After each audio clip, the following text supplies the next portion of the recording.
In this symphony we call life, there's a reoccurring theme. The concept of being self-made. It's a melody that resonates with each of us. And it's not about our achievements or how much material wealth we gained. It's about our resilience when we face adversity, the courage to keep dreaming, and the grit to pursue those dreams relentlessly. We sculpt our narratives with every choice we make along the way, from humble beginnings to the pinnacles of success. It's the journey that defines us. We're all self-made. Really, the main thing is just that human connection and the friendships I've made. Tattooing's given me that vessel, and then just the good nature of me and my clients connecting has really given me everything that I have. You know, I tattooed a gold medalist that was getting a little stroke for every time he won gold, or, you know, someone that lost their father or son or daughter. And so like these moments that I'm able to interpret for someone, I feel really honored to be able to do that for people. That was one of my favorite changes in tattooing, was people started like seeing the different artists and valuing them as artists, and then wearing them like a Picasso, like, oh, I got this from Luke Wessman, or I got this from Tim Hendricks, and that to me is just like rad. It's a really high level of respect for the artist that wasn't there. It used to be just like, oh, I got it from some shop, some big burly dude with tats. For me, tattoos were armor. I grew up around a lot of thugs and gangsters, and I was a skinny kid, and I figured if I looked meaner, people would mess with me less. So I started getting tattooed just to have more armor. And then I kind of fell in love with the art and saw what was possible. Tattooing found me, and it never let go.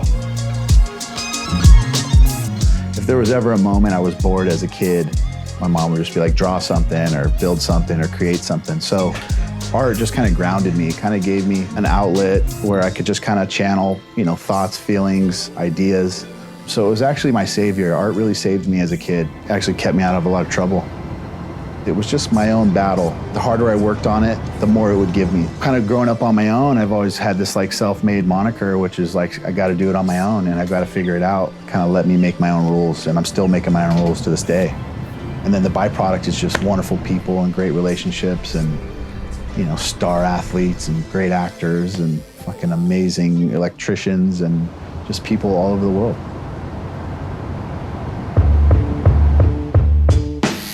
People love telling you that they have a tat. They'll talk about yours just so they can cue it up to talk about theirs, you know? And they're like, oh, I like your tats. I have this one. Yeah. Which is cool. Especially when it's like a 80-year-old grandma.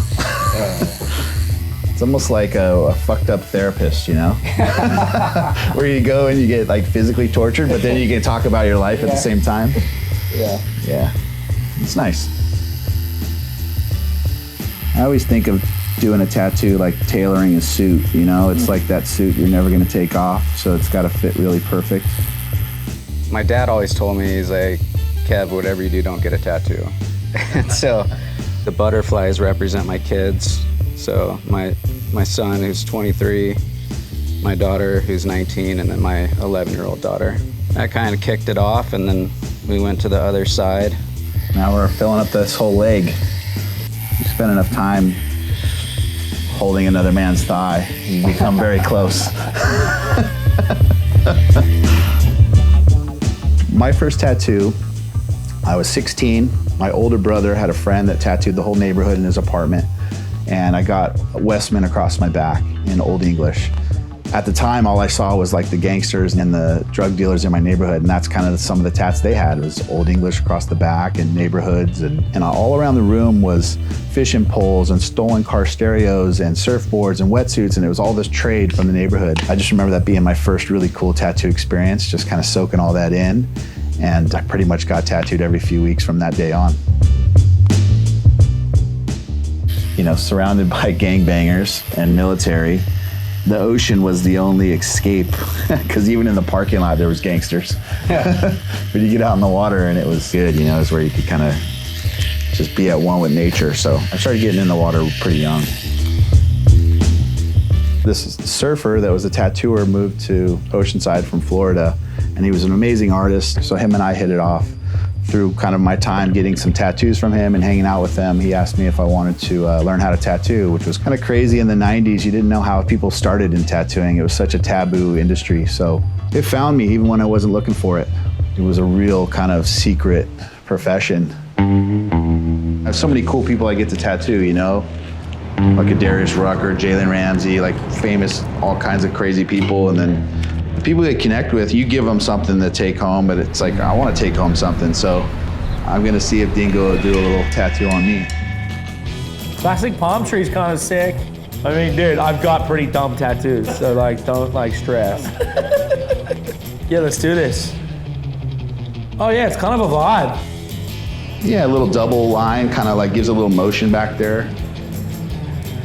It kind of looks like it's already there. Got my driver's license in California. And then I learned to drive on a 93, 94 Winnebago. That's the tattoo on my leg. That's the bus we learned to drive. Holy shit. Pretty sick first rig, right? Yeah. All right, buddy, now that wonderful feeling. Yeah, I hate this feeling. This is the fun part. I've been living here since I think I was 15, 16 when I moved to California. Yeah, I came and lived in Steamboat Springs, Colorado, where I trained with the U.S. team. And then I moved to Mammoth, where I slept on a couch as like a 15-year-old while doing homeschool, trying to become a pro snowboarder. And then in the mix of that couple years, like everything kind of took off. Where were you born? You know, it's funny, I was actually born in Tennessee. My parents were kind of hippies in the 70s. They had me and my older brother there, and then they hitchhiked to California when we were kids. And so we lived up and down the California coast and beaches and state parks. And then at 14, my parents took off. And so I ended up living with my best friend, my buddy Brian, and we're still rolling together to this day.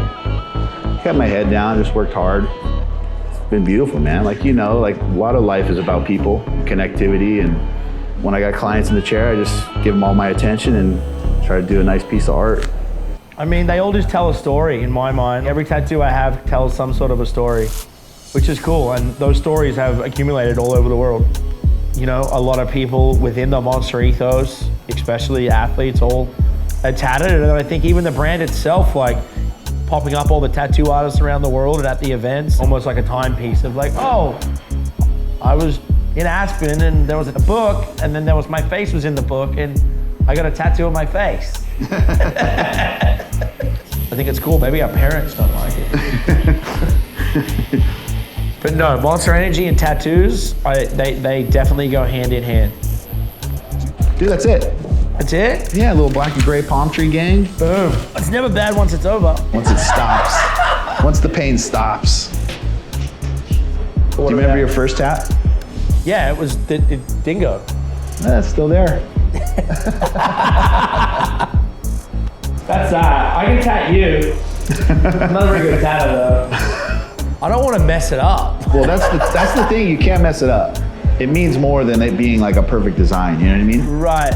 Well, now I'm nervous. Yeah. I wasn't nervous about getting a tattoo. I just didn't want to deal with the pain. Get that needle and burn. All right. See what happens. All right. Can't fuck up, man. That spot's been waiting for you. It has been.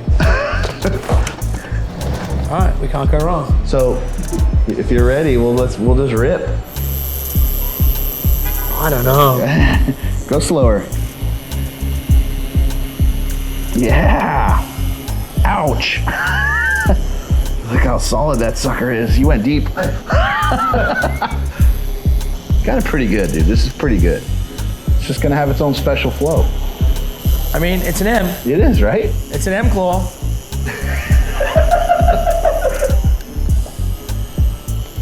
All right, sorry for ruining your body. Nope, you beautified, bro. I love it. It's an M claw. Yeah. There we go, don't give up your day job. I'm not even bleeding that much. I mean, I felt your pain. As somebody that gives pain for a living, I'm glad I could give a little bit back. Thank you. Appreciate that. Thank you. Heal good. Make sure you put a little cream on it. Aftercare. Yeah, a little bit of cream. Stay out of the ocean. Maybe try and let sweat.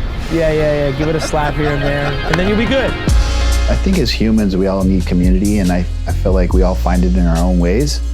You know, I found it through tattooing. It kind of opened me up to a lot of people, and then those good people I've kind of kept in my life and made them a part of my community, and then in turn got to be introduced into theirs. When I set out with tattooing, it was really just survival. And then as I found my footing, I kept moving the goalpost, just grow and expand the boundaries of what maybe a normal tattooer would be. I just want to smash that. You know, you look at all the athletes that Monster has under their umbrella, and it's like all these individuals that have worked really hard to hone in their craft and to keep going and to keep bettering themselves.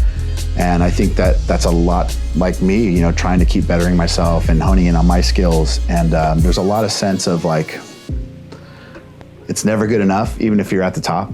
And I think people that are really pushing themselves kind of always feel that fire. If we can do that and stay humble, I think that's where it's at. And that's what inspires me the most.